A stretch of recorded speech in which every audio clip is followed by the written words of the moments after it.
2021년 11월 30일 오늘의 말씀 시작하겠습니다. 오늘 나눌 말씀은 레위기 13장 1절에서 8절 말씀입니다. 여호와께서 모세와 아론에게 말씀하여 이르시되 만일 사람이 그의 피부에 무엇이 돋거나 뾰루지가 나거나 색점이 생겨서 그의 피부에 나병 같은 것이 생기거든 그를 곧 제사장 아론에게나 그의 아들 중 한 제사장에게로 데리고 갈 것이요 제사장은 그 피부의 병을 진찰할지니 환부의 털이 휘어졌고 환부가 피부보다 우묵하여졌으면 이는 나병의 환부라. 제사장이 그를 진찰하여 그를 부정하다 할 것이요 피부에 색점이 희나 우묵하지 아니하고 그 털이 희지 아니하면 제사장은 그 환자를 이레 동안 가두어 둘 것이며 이레 만에 제사장이 그를 진찰할지니 그가 보기에 그 환부가 변하지 아니하고 병색이 피부에 퍼지지 아니하였으면 제사장이 그를 또 이레 동안 가두어 둘 것이며 이레 만에 제사장이 또 진찰할지니 그 환부가 엷어졌고 병색이 피부에 퍼지지 아니하였으면 피부병이라. 제사장이 그를 정하다 할 것이요 그의 옷을 빨 것이라. 그리하면 정하리라. 그러나 그가 정결한지를 제사장에게 보인 후에 병이 피부에 퍼지면 제사장에게 다시 보일 것이요 제사장은 진찰할지니 그 병이 피부에 퍼졌으면 그를 부정하다 할지니라. 이는 나병임이니라. 아멘. 레위기 13장은 보통 나병으로 알려진 피부병이 몸과 옷에 발병했을 때 환자와 제사장이 해야 할 일이 무엇인지 기록하고 있습니다.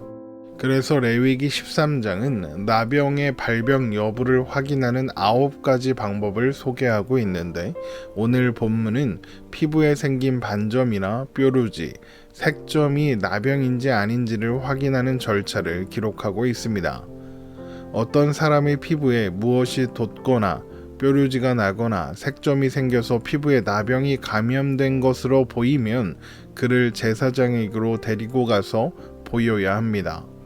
레위기 13장 1절에서 2절 말씀입니다.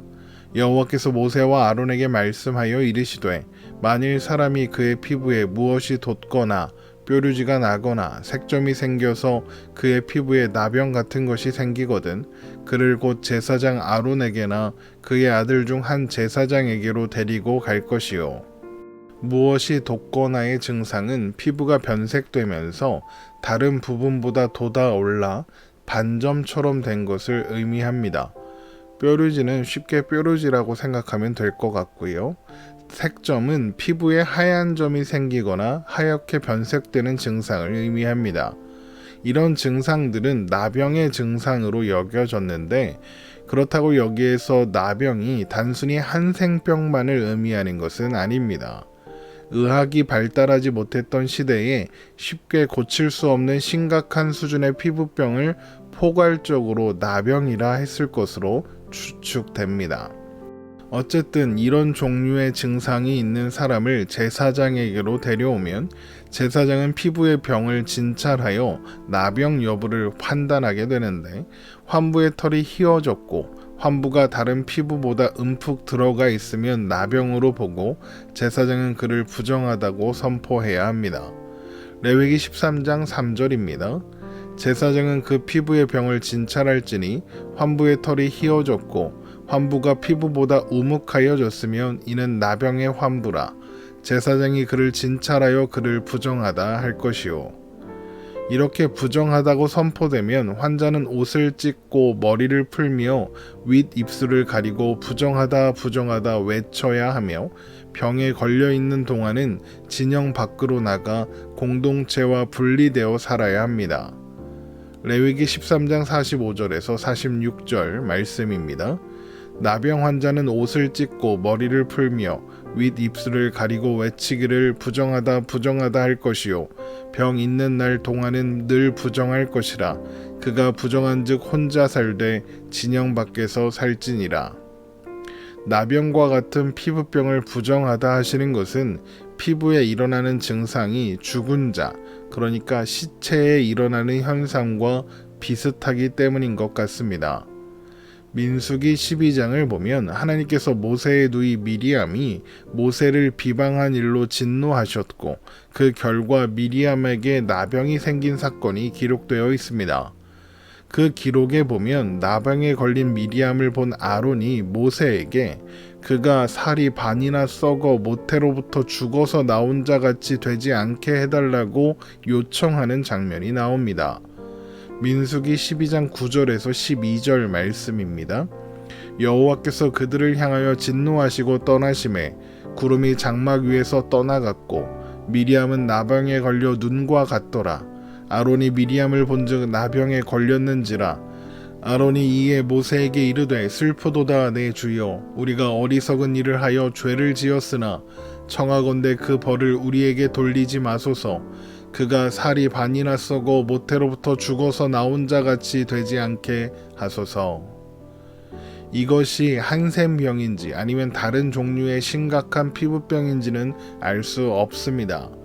하지만 나병에 걸린 피부가 벗겨지고 갈라지는 그런 현상이 마치 시체가 썩어 들어가는 모습과 흡사해 보였다는 것은 알 수 있습니다. 또한 나병에 걸렸다가 나은 사람이 치러야 하는 절차를 보면 시체에 닿았던 사람이 치러야 하는 절차와 아주 흡사합니다. 먼저 사람의 시체를 만진 사람을 정결하게 하는 규례를 기록한 민수기 19장을 보면 백향목과 우슬초, 홍색실, 제물의 피가 필요하고 옷을 빨고 물로 몸을 씻어야 합니다.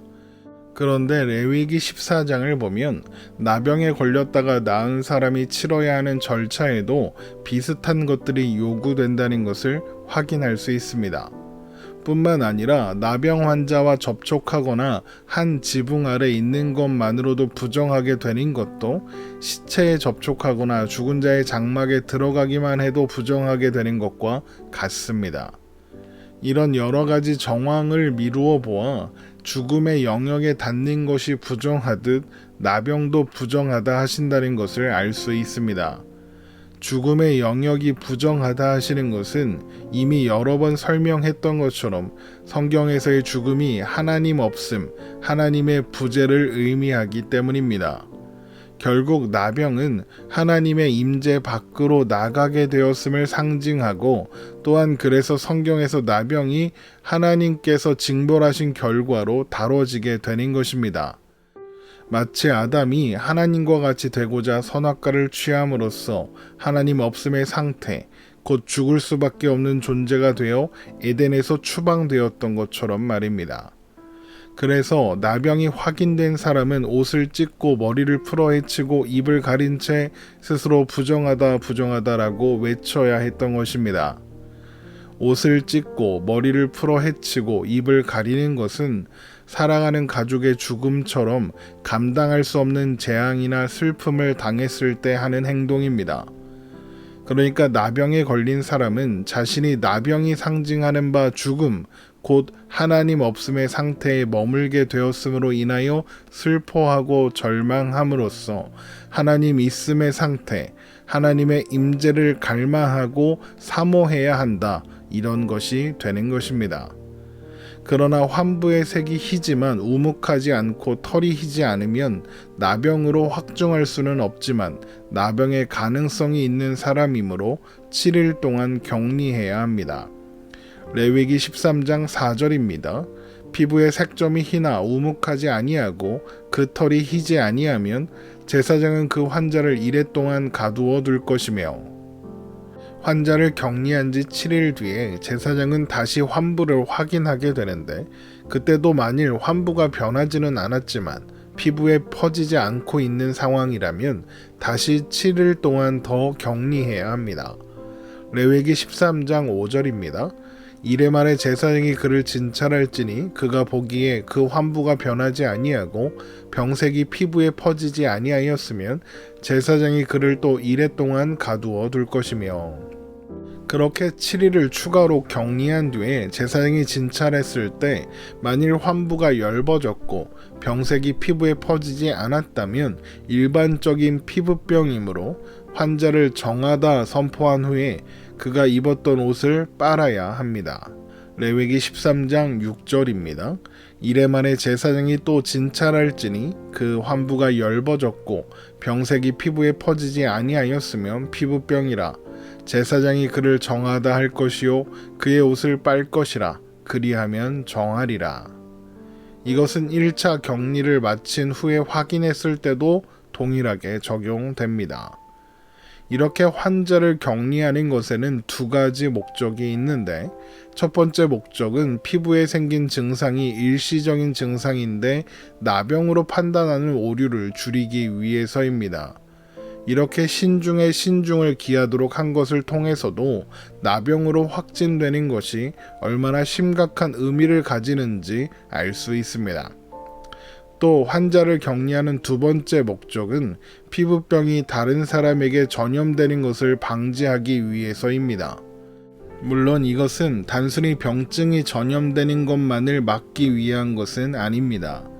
앞에서 언급했었던 것처럼 나병에 걸린 사람에게 접촉하거나 한 공간 안에 있는 사람은 부정해집니다. 그 이유는 죽음의 영역에 가까워졌기 때문이고요. 격리되는 사람은 아직 나병으로 확증된 것은 아니지만 확증될 가능성이 있으므로 그와 접촉하여 부정해지는 것을 방지하기 위해 격리해야 하는 것입니다. 그런데 환부가 엷어지고 병색이 피부에 퍼지지 않아서 정결하다고 제사장이 확인한 후에 혹 다시 병이 피부에 퍼지게 되면 그는 다시 제사장에게 보여야 하고, 제사장이 진찰할 결과 병이 피부에 퍼졌으면 나병이므로 부정하다고 선포해야 합니다. 레위기 13장 7절에서 8절 말씀입니다. 그러나 그가 정결한지를 제사장에게 보인 후에 병이 피부에 퍼지면 제사장에게 다시 보일 것이요 제사장은 진찰할지니 그 병이 피부에 퍼졌으면 그를 부정하다 할지니라. 이는 나병임이니라. 오늘 말씀에서 우리는 나병이 부정하다 하시는 것은 나병이 죽음을 상징하고 죽음은 하나님 없음, 하나님의 부재를 상징하기 때문이라는 것을 확인했습니다. 결국 나병의 규례는 하나님께서 하나님의 백성들이 하나님 없음의 상태로 살아가는 것을 원하지 않으신다는 것을 보여주고 있는 것입니다. 이스라엘 백성들은 나병에 걸려 진영 밖으로, 그러니까 하나님의 임재 밖으로 나가며 절규하는 그 사람을 보며 하나님 없음의 상태가 얼마나 심각한 결과를 초래하는가를 확인하고, 또한 하나님의 임재 안에 머물러 있다는 것이 얼마나 복된 일인지 확인해야 했던 것입니다. 하나님은 어떠한 경우에도 우리가 영원히 하나님의 임재 안에 머물기를, 하나님의 통치 안에서 하나님의 인도하심과 보호하심 안에서 살아가기를 원하십니다. 그래서 하나님은 예수님을 이 땅에 보내시고 우리의 모든 부정함을 해결해 주신 것이죠. 그리고 그것을 상징적으로 보여주는 일이 예수님께서 이 땅에 계시는 동안 나병 환자들을 기꺼이 만지시고 고쳐 주셨다는 것입니다. 마태복음 8장 2절에서 3절 말씀입니다. 한 나병 환자가 나와 절하며 이르되 주여 원하시면 저를 깨끗하게 하실 수 있나이다 하거늘 예수께서 손을 내밀어 그에게 대시며 이르시되 내가 원하노니 깨끗함을 받으라 하시니 즉시 그의 나병이 깨끗하여진지라. 주님은 율법이 부정하다고 선언한 사람들을 만나시고 만지셨습니다. 그리고 그들의 부정을 완전히 제거하여 깨끗하게 만들어 주셨죠. 그래서 다시 하나님의 임재 안으로 들어갈 수 있도록 하셨습니다. 하나님 나라는 예수님께서 치유하신 이 나병 환자들처럼 온갖 더러움에서 깨끗해진 사람들로 가득할 겁니다. 우리들도 바로 거기에 포함되는 사람들이고요. 예수님은 하나님과 단절된 사람들의 부정을 감당하시기 위해 십자가에서 자신을 내어주셨고, 그 사랑으로 우리는 하나님의 임재 안에 영원히 거할 수 있게 된 것입니다. 그러므로 우리는 레위기 13장에 기록된 나병의 규례에서 자유롭습니다. 우리는 피부병으로 다시는 부정해지지 않습니다. 그래서 혹 피부병에 걸리면 그냥 피부과에 가서 잘 치료하면 되겠습니다. 오늘 말씀 이렇게 마치겠습니다. 오늘도 주님 안에 복된 하루 되시기를 주님의 이름으로 축원합니다.